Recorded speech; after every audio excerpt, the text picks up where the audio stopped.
What we're looking at today is a generic GE Select electric dryer. This model is a DX2300EB1WW. That sticker might be on the inside of the door on your unit, or there could be information on the back of the model. This unit's having some problems drying clothing. They're coming out at the end of the cycle still wet.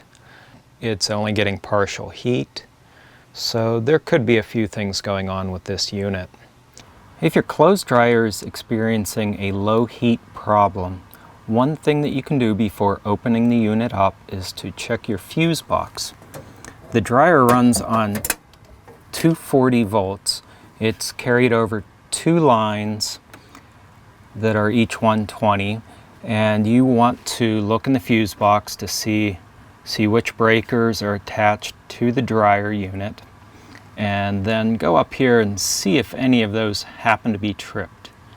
And if they are, you can try resetting it and see if your dryer works. If one of those was tripped, you may only be getting half heat.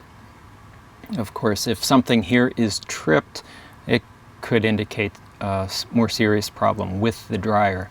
But if you flip it back and forth, reset the breaker, and then try the dryer again, and it seems to be working okay, then you may be lucky. But check the fuse box to see if anything is amiss with your power source. So if I want to see what's in the lint trap, I'm going to pull that out. Got a little bit of stuff going on in here. It's not too bad. You might think that takes everything out, but it doesn't.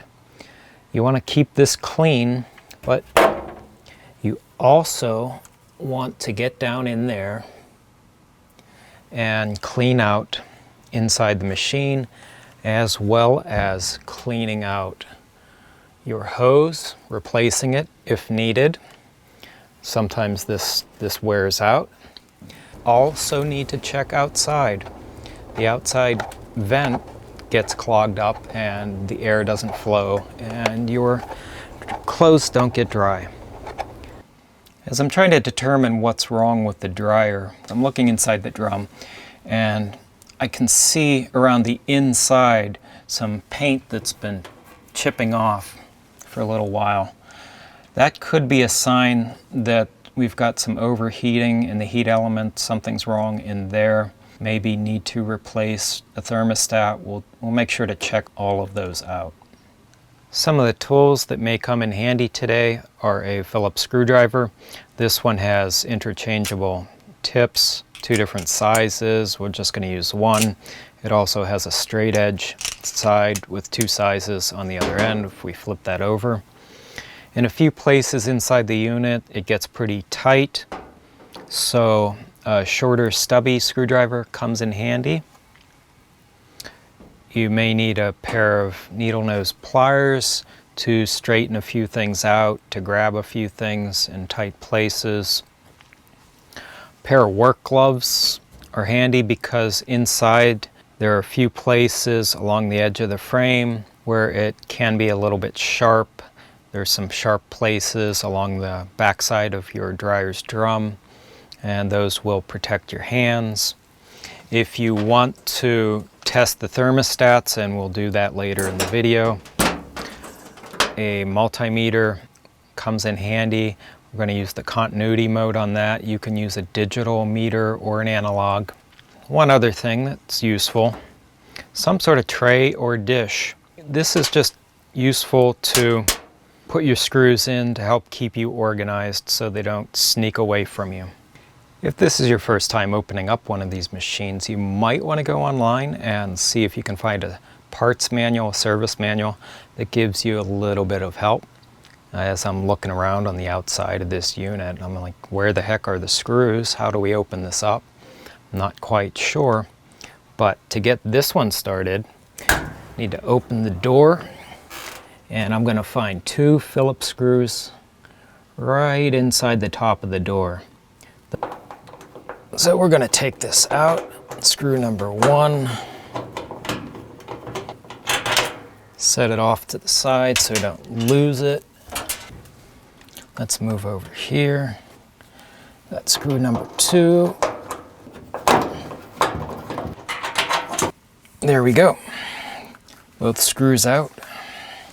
What we need to do next is get this top off.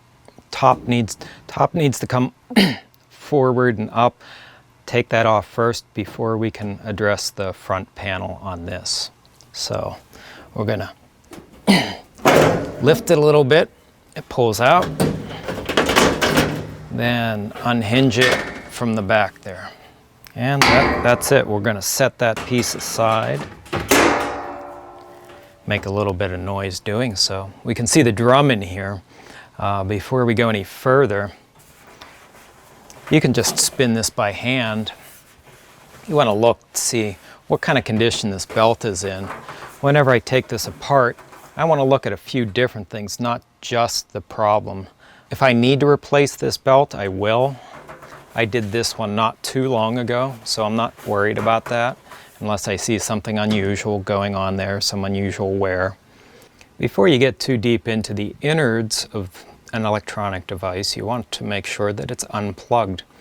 This 240 volts is going to kick you on your ass if you touch the wrong thing, so you want to make sure that this is out. So I'm going to take that out now.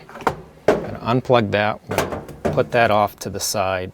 One more thing before we take the front of the unit off. Take a look down here. There's a button here, and what that's doing is telling the dryer if the door is open or closed. You know, when you open the dryer stops. It won't run unless the door is shut. On the other side of this button, there's some wires that go into the unit.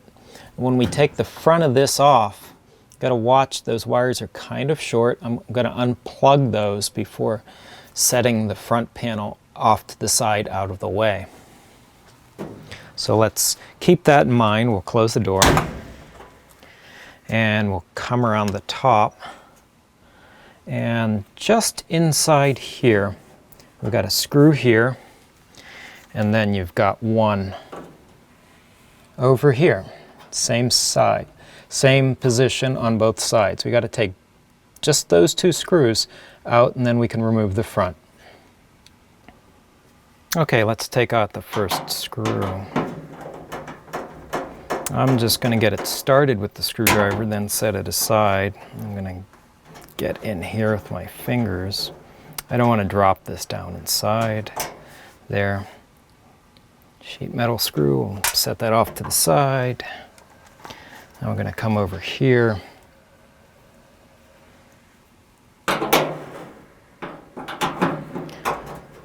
I'll get this one started.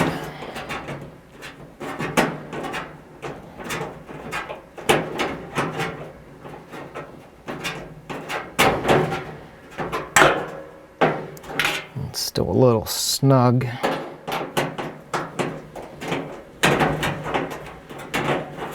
Trying to do this with one hand while I'm holding the camera with the other hand. And here we go. Okay, now we're ready to take the front off. Just caution you that the drum is going to pop out a little bit. It's not going to fall out of the machine. Just don't let that surprise you when it happens. So I'm going to just gently pull this forward. There's the drum. Came a little bit loose. And I'm going to lift this up out of its tabs.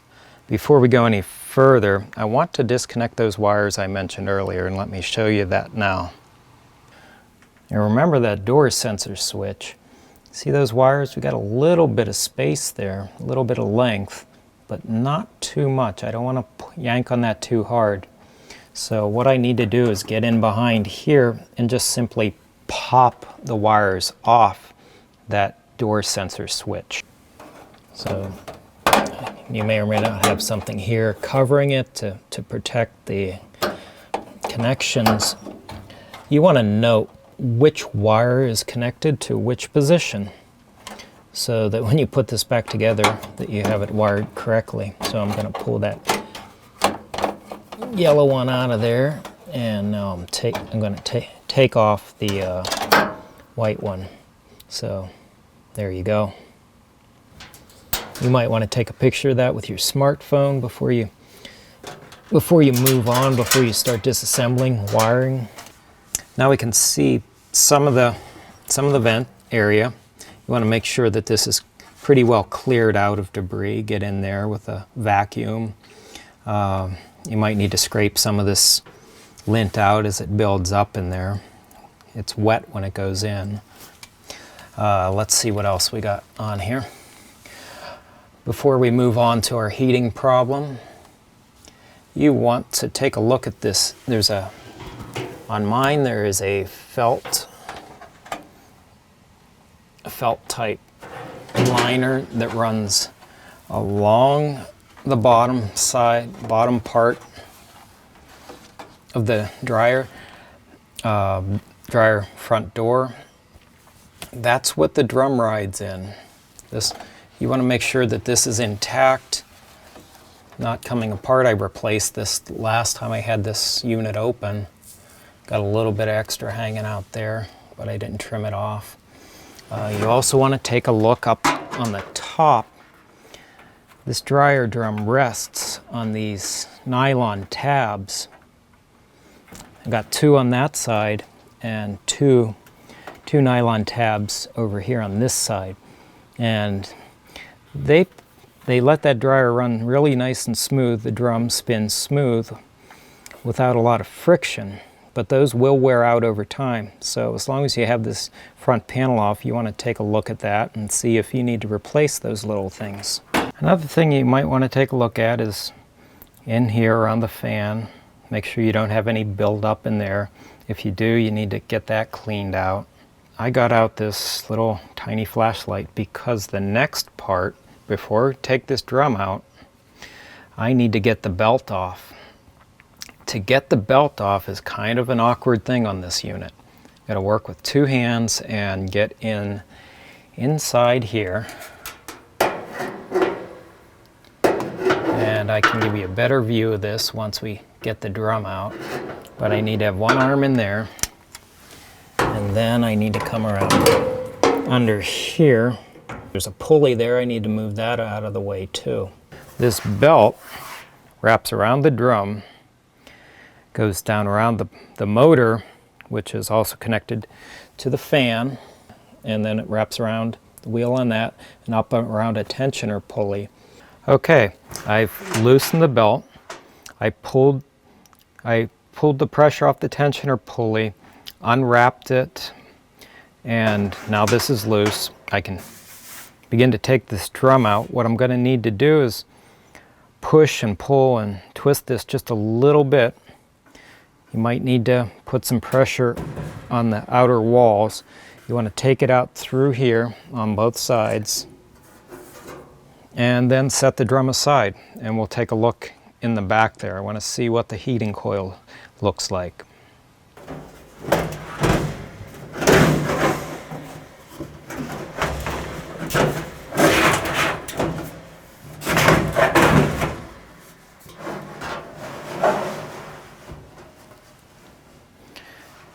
Okay, we got the drum part way out. I just want to slide this out, take this belt off, put it over to the side. I don't want that to get damaged, pulling the drum the rest of the way out. Okay, I don't have the drum completely out yet, but I just wanted to show you the back side of the drum. Sometimes you'll find lint buildup in here, and this goes right into where your heating elements are. So you're drawing hot air in through here. And if you get too much lint buildup here, that could be a fire hazard. So if you get the drum out, you want to take a look in there, clean this out. I'm looking at the heating coil now, and this is the original heating coil. It's got some corrosion built up on it over the years. Doesn't look shiny at all, some oxidation and whatnot. We've got some sensors here for temperature, highs and lows, but I don't think that's the problem today. And what I'm going to show you is right over here. a little bit dark. Let's get in closer. So the inner coil is broken, and that's why my unit's not heating properly. So we've got one inner coil and an outer coil, and they both run on separate voltage sources. So I've got 240 coming in, each one of those gets 120. So what I'm going to do is get a replacement coil. I'm going to pull this out, detach it from here and over here, and then restring it and see what happens. Okay, here we are looking at the dryer. The drum has been removed. I mentioned that you want to be safe and get this thing unplugged before you go messing around inside. But you also want to be cautious of some of these edges. Some of these can be kind of sharp, these metal edges. This one's a little sharper than over here. So as you're taking things apart, and even on the drum there's some sharp areas, you might want to be wearing a pair of gloves to protect your hands. So we're going to, before we get to the coil over there, we're going to take a look over here. This is the tensioner pulley I mentioned. Got a little bit of grease on there, so your hands might get dirty. When you take this off, what I was doing, you couldn't see it, I was pulling this to release some of the tension. The belt goes around the drum, around the tensioner pulley. It'll be over here so that it's got some tension. Around the tensioner pulley, down around the motor. So around the drum, around the tensioner pulley, down around the motor, and then back up around the drum. So if you don't have this pulled over when you're putting it back together and you just kind of wrap it around some different way, it's not going to be correct. I think this is probably the hardest part about putting everything back together. Everything's pretty simple, but it's just kind of awkward working in under the drum to get to that. This is fairly clean. I had it open not too long ago. You want to get in here and get a good vacuum, clear out any debris. You want to check, make sure that the wires look okay. I'm looking for some burn marks to see if there's anything unusual here. We can see a little bit of heat residue on the top of that. I don't want to replace this whole thing. I'm just going to restring here. And one thing you want to look at here too are the ceramic holders that the coils wrap through. These prevent contact with the rest of the unit, and you want to make sure that they're not cracked, make sure that they're all in good condition.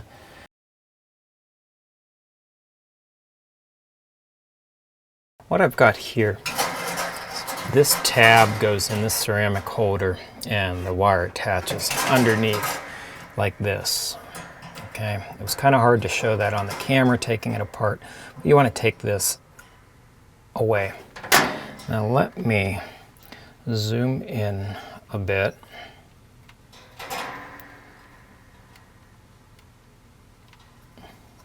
Okay. There are these little tabs on either side of this plug that goes in. And when they push through here, these tabs may be bent over to prevent this from pulling out of the ceramic holder while it's in operation. You might be able to get this wire off pretty easily without too much trouble. But then you get stuck here, and I'm like, how the heck do you get this thing out? Well, you want to get another set of tools. I just used some needle nose. And before I pulled this out of the ceramic holder, I flattened out these little guys here on either side of this. And then it just slid right out. Once you know that these things are there and you need to straighten them out a little bit, you're good to go. And when you put the new one in, you might go in there and bend the new little tabs over so it doesn't pull out. So I got the little tab holders flattened out. Just reaching back here, feeling it, making sure that this feels good and flat. I'm going to push this up through So you can see that.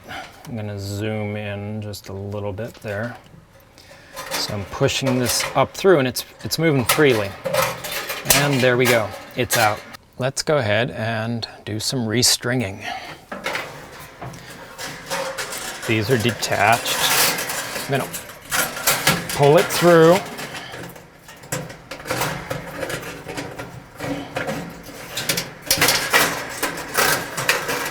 Pull it through. It kind of wraps around this one.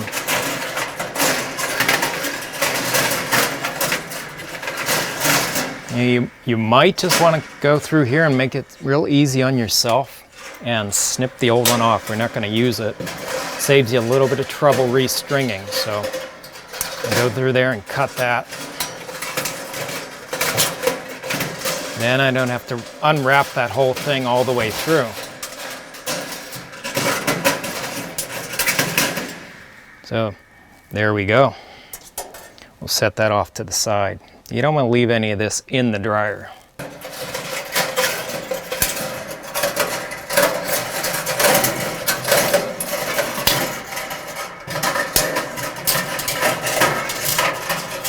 Maybe I'll snip it a few more times.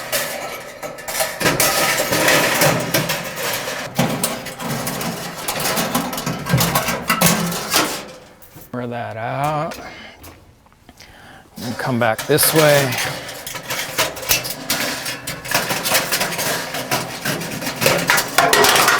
Oops, there we go, we broke something. That's not good. As I was going through here, uncoiling the old one, it wasn't too bad getting that out. I have a spare on hand. I was hoping I could just restring this and save myself a few dollars. But you can see some fatigue in the metal on this heat shielding. This stuff is real brittle. One of the ceramic holders, one of the mounts that hold the ceramic holder in place, this just snapped right clean off. So, I don't know if you can get a good look at that. This metal is really fatigued. Just snaps in my finger right there. Whoops. Better find that piece. Okay. So I don't want to just string a coil from here to here and then just have that dangling free, or maybe even touching this piece up above.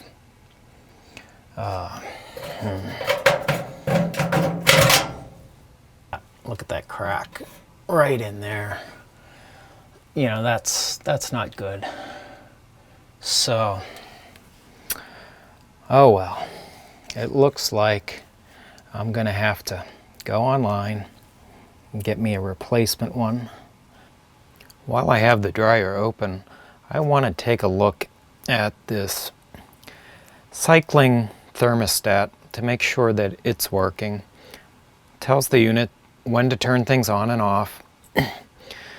At a low temperature, this thermostat should have continuity from this lead to this lead across the unit, so that it's powering the heating coil. When it gets hot, that continuity should break and things should turn off. Use the continuity mode. There we go. Get my probes up here. Got continuity. So when I touch the ends of this, I want to hear the same tone.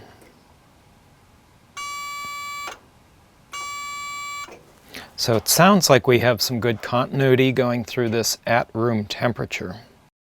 Now I'm going to take this up to the kitchen and show you what we can do to test this at a higher temperature. Okay, I'm up in the kitchen now and I want to test the thermostat at heat. So I'm going to do that on the kitchen stove. I'm going to set the rear burner of my oven on warm heat. That should be sufficient to kick it out. I don't have a digital readout for my stove. It's an older unit. You may have a digital readout for yours where you can see the exact temperature. I'm just going to use a meat thermometer and we'll see if that gives us what we need. And I've got an oven mitt out because this is hot and you want to be careful. I'm just going to rest it there so the thermometer doesn't roll around. We're going to let that warm up for a couple minutes. And this is what happens in the dryer. This unit responds to heat, and at a high temperature it should switch off. So we should lose continuity between the two leads at high temperature. Remember, at low temperature we had continuity going through there. That means the heating coils can heat up properly. On the opposite extreme, you don't want them to burn up. You want it to shut off. We'll see what happens. As you're coming in here, be careful. You don't want to get your cables on that hot burner. Be careful with the heat. And I'm touching the ends. And there's no continuity on this. So with no continuity, that means this is responding to the heat and working. Continuity, no continuity when I touch the leads. So it would appear that this thermostat is in working order. I may put in a new one just because I have the dryer open. Since I'm going to need to replace the whole heating element housing, I'm going to take out the other thermostats. This one looks like it's got 2 red wires on it, and I want to return this to the original orientation. So if I need to unplug this to test this unit, I'm just going to take a Sharpie and put a little mark on there so I know that one goes on this side. And I'll do the same thing on the other side with the other sensor.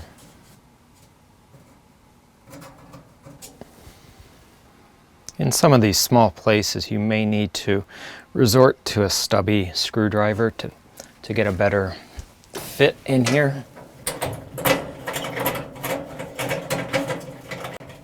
Take that screw out, set it aside, and then this sensor just pops right out like that. Let's go ahead and take this one out. Each of these only has 1 screw holding it in.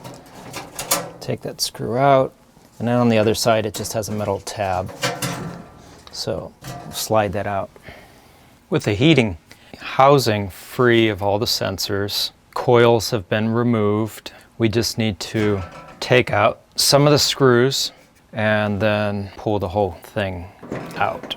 You want to be careful with this. You may want to use gloves. This edge is kind of sharp. Now look at some of the heat damage caused to this housing. This is the other side of the shield. It's cracked all the way through there. It's very brittle. Let's flip this over. This is the inside. There's the crack. Feels like I could almost push my finger through that. This is kind of brittle too. Look at that, it just snaps right in two. So these were exposed to some excessive heat. These are the 3 thermostats I removed from the dryer. This is the 4-wire cycling thermostat. When the temperature is cool, this will have continuity. That means your heating element in the dryer is going to be heating. When it reaches a certain high level, high temperature, this is going to kick off, turning the heat off in your unit. So it should be on, off, trying to keep a consistent, safe temperature level. There's a number on the back of this, L210-30F. That -30 means this guy needs to cool off by about 30 degrees after it hits the high temperature break. before it resets itself. And these two guys, safety and the high limit temperature thermostats, if these break, then you've got a serious heat problem. Something is wrong. Maybe this guy's not working correctly. You may have a really bad clog in your exhaust hose someplace. You want to check that out and clean it out on a regular basis. Both of these tested okay for continuity, but if you weren't getting any continuity, then replace them and check out your unit for other problems. The replacement heat element and housing unit came in. You can see how clean and taut the new coils are. Nice and shiny. As a comparison, here's the old unit where you could see some of the heat damage that we pointed out before. You can compare them side by side. Okay, now we're ready to reattach this. We're going to get our screws and screwdriver and put this thing back together. We just have 4 screws to put this back on. I want to take care not to damage the new coils as I go. I'm going to leave that one a little bit loose until I get the other screws put in so that everything is lined up properly.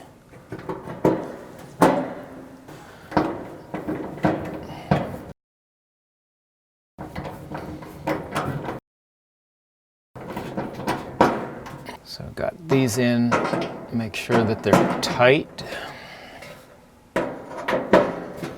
Not only does this housing support the heat elements, but it needs to support the entire drum. The bearing fits into this centerpiece.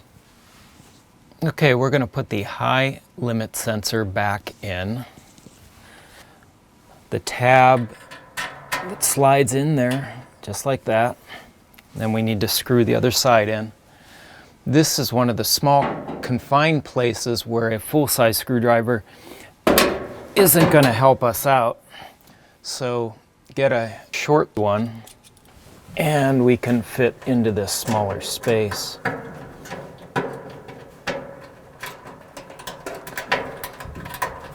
The screw might be a little tighter going into the new heating element housing, so you might have to work with that just a little bit. And now we just reattach these in the original alignment. I marked this wire earlier so that we could put it back the way it was. You also want to take care working in these small spaces. Right here next to the high limit sensor on the back panel, we have a screw poking through. So as you're tightening in one screw, you may catch your hand on this screw. So just be careful. There are a couple of those all along the back side. Now we're going to put the safety thermostat back in, slide it into its tab, and using this short screwdriver again, screw it down into place.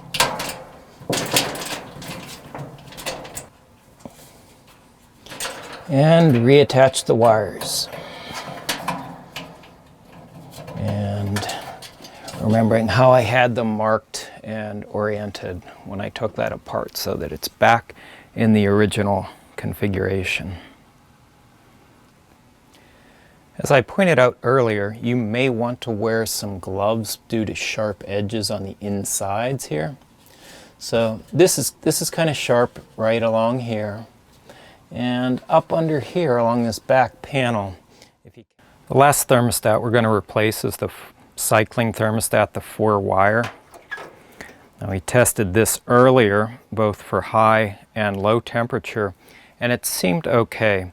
But just to err on the safe side, I went ahead and ordered a replacement. So we're going to put the replacement piece in. It will slide one end into the recessed tab slot, and on the other side we'll put the screw back in. Make sure that's snug. Okay.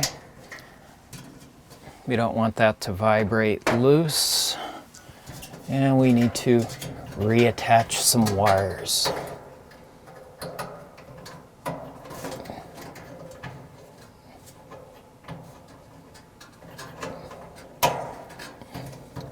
Make sure we get them in the right spot. Okay. Everybody's on there, pretty snug.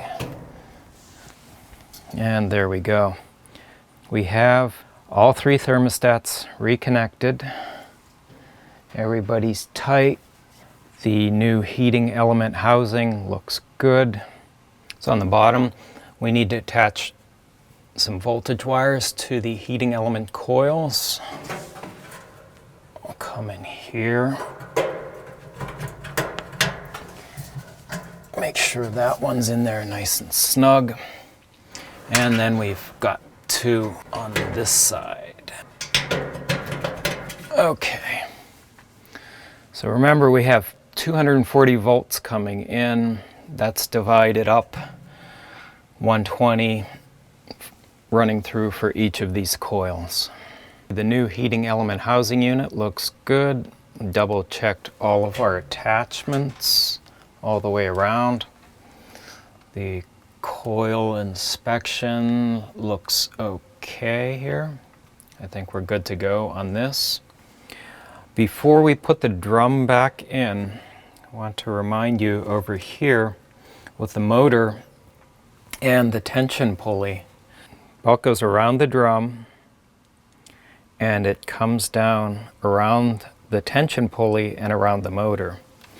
So you're not going to be able to see this really well or at all once I get the drum back in. But once it's in and I want to put the belt back on, I need to reach under and pull this over. Okay, now we're going to put the drum back in. It should go in a little bit easier than it came out. I'm only going to go part way though, because I need to put the belt back in. And I want to put the belt back around the drum before I set it in the rear housing unit. Take a look at your belt, okay? You want to take the grooved side. One side is grooved and one is not. Make sure that the grooved side is down. So we'll just drape it in there. Make sure it's free of tangles. Wrap it around the drum. And we'll spin it. Okay, it's free. I'm going to slide this in.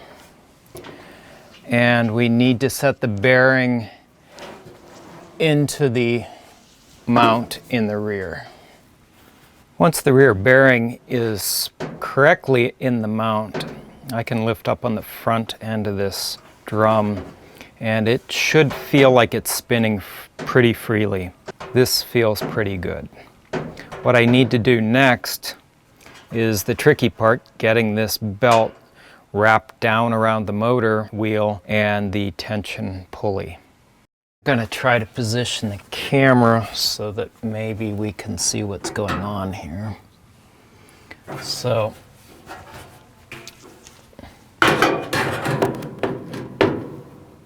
let's see if the flashlight will stay.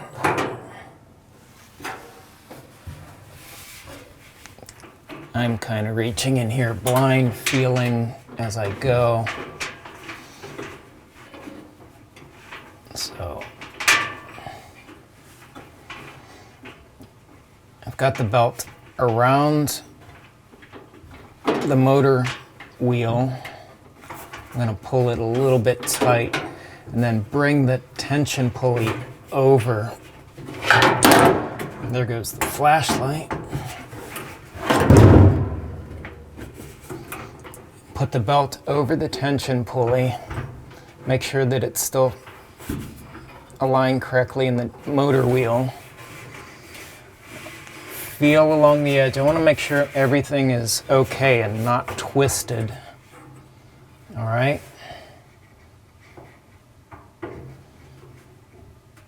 So I've got the grooved side wrapped around the drum and around the motor wheel. And then the outer edge of the belt wraps up around the tension pulley.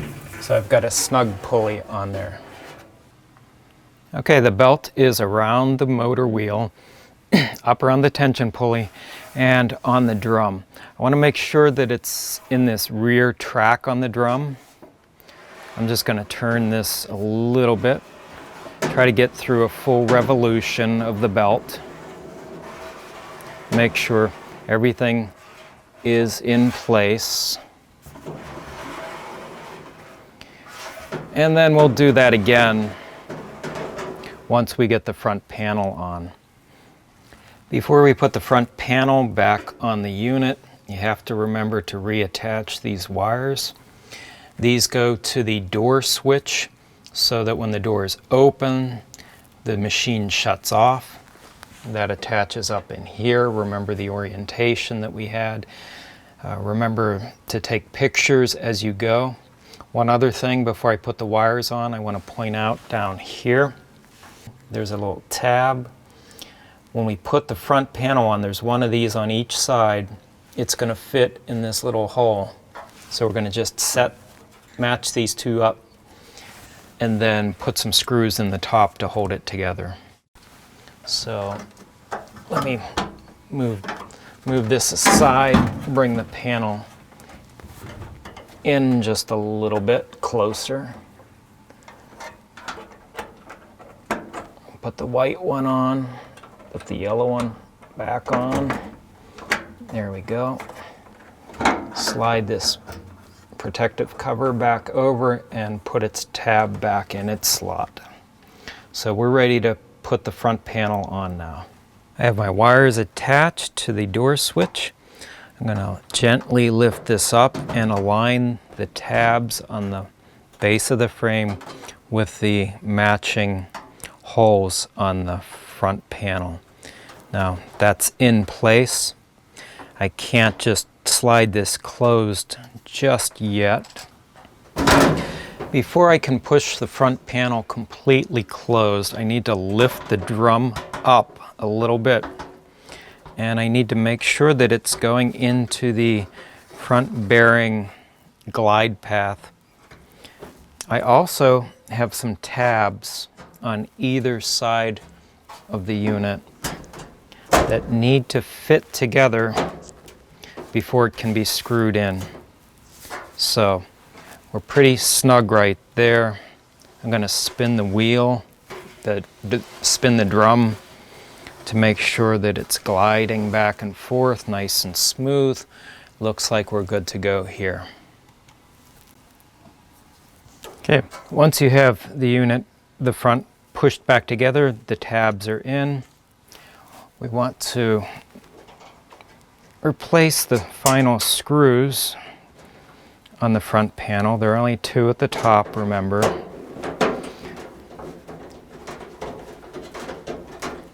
I'll start that with my fingers and then tighten it in with my screwdriver.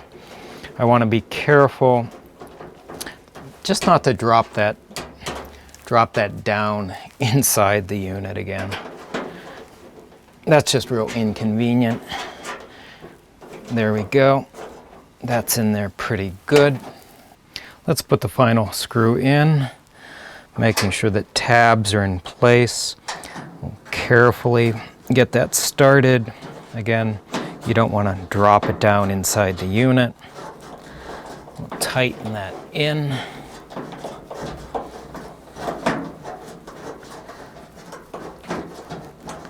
And there we go.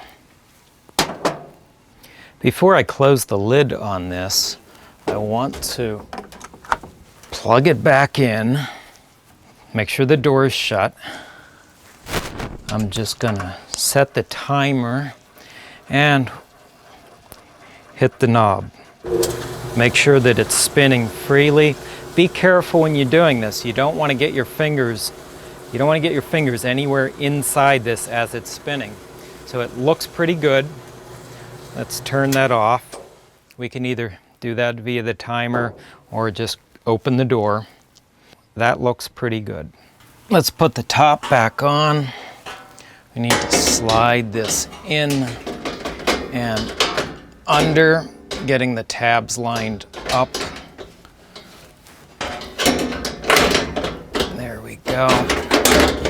Okay. As you're putting this in, there are a couple tabs. There's a tab right here that needs to line up. You need to push down and kind of get this up under in here. Sometimes it takes just a little bit of wiggling about, pushing down and pushing in to make sure everything lines up.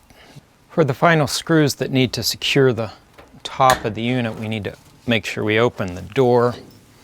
And on the inside, we've got 2 long screws that need to go up in through here. So sometimes I lift the lid back up just a little bit so I can see the tip of the screw peeking up through. Make sure I got the holes lined up. And I do. So tighten that one in.